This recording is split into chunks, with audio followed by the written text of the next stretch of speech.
they say the context in Canada right now, obsessed with carceral expansion. Although official statistics show that crime has been on the decrease since the 1990s, there has been an increase in the use of both carceral and other punitive community sentences.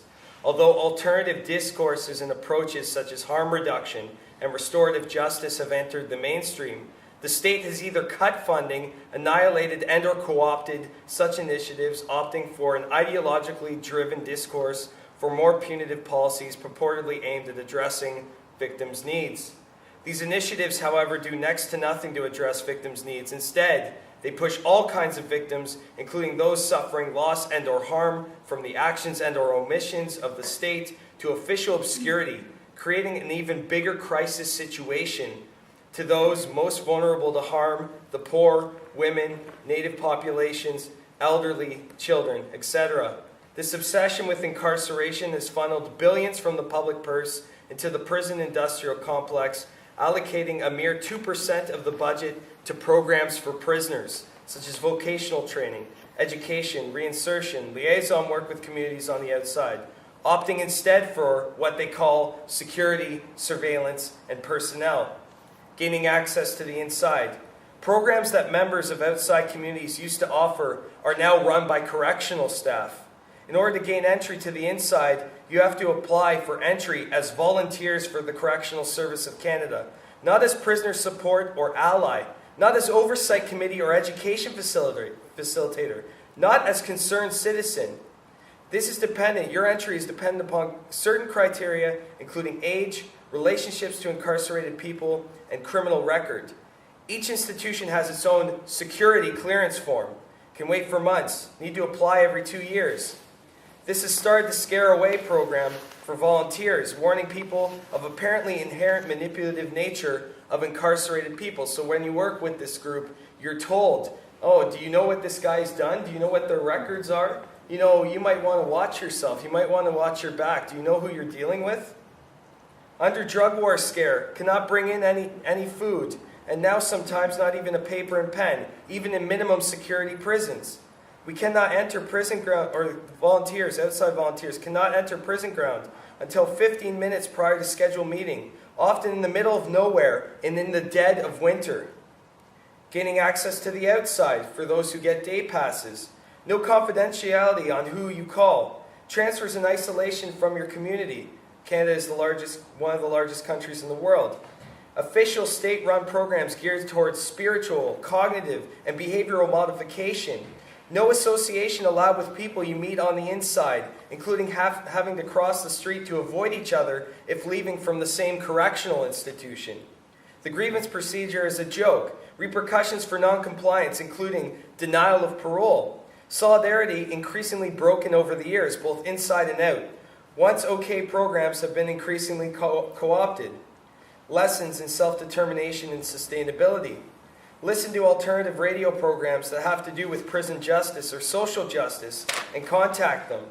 Look for allies in other groups through other people and negotiate a common vision based upon practical, realistic goals and interests, and look for loopholes in policies and prison regulations that would allow you to function.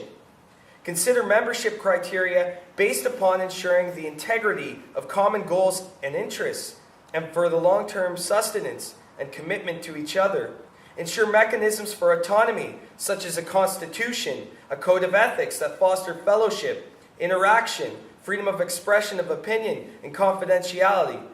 Constantly, critically reevaluate, reassess strategies and goals. Find allies that support your work and money that strings attach that don't compromise your work, otherwise find your own. Affirm reality. Place prison within a wider context. Bring in ideas, information, knowledges that there is little to no access to on the inside, and cover ground that has been lost. Counter relationships of conflict, dependency, and under-the-thumb feeling that prison fosters, and take away focus on things that prison forces shove down your throat. De-individualize, depathologize. Remain critical. If co-opted, stop and start something anew. Lessons on becoming a collective, on structure. A constitution including a mandate and code of ethics that incorporates the dynamic and changing nature of the group while attempting to maintain the integrity of each member and of the group as a whole, and which is not entirely dependent upon the prison administration's policies or regulations. Incorporate a consensus or a collective decision-making process which allows for issues, disagreements, and conflicts to be addressed, discussed, and debated. Someone volunteers to facilitate each meeting. We create an agenda together, and someone takes notes. We keep minutes, which helps to get everyone's input and keep clearer heads on what issues need to be addressed and worked on. We share portfolios to share responsibilities. We've adopted an informal, strictly internal, no screws, no cops, conflict resolution approach which takes conflict as opportunity.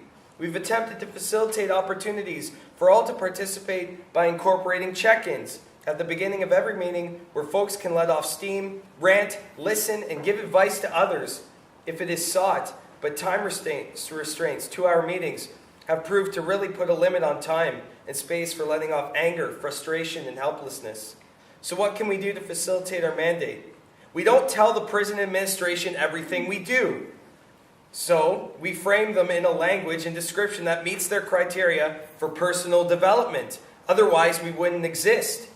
We host folks from the outside to do workshops on anything from silk screening techniques to sign language workshops, from first aid courses to radical environmentalism, from independent documentary filmmakers on the Middle East to local playwrights, from guitar playing workshops to, still not permitted by the administration, how to teach literacy workshops. We plan outings with folks eligible for escorted passes and those out on parole to events, film screenings, talks, and academic conferences. We write pamphlets and songs, design stickers, buy interesting books for our resource library, listen and try to support each other's personal goals regarding parole hearings, employment. We try and create little holes like those that termites make in the walls of prison, and that's this group's approach to abolitionism.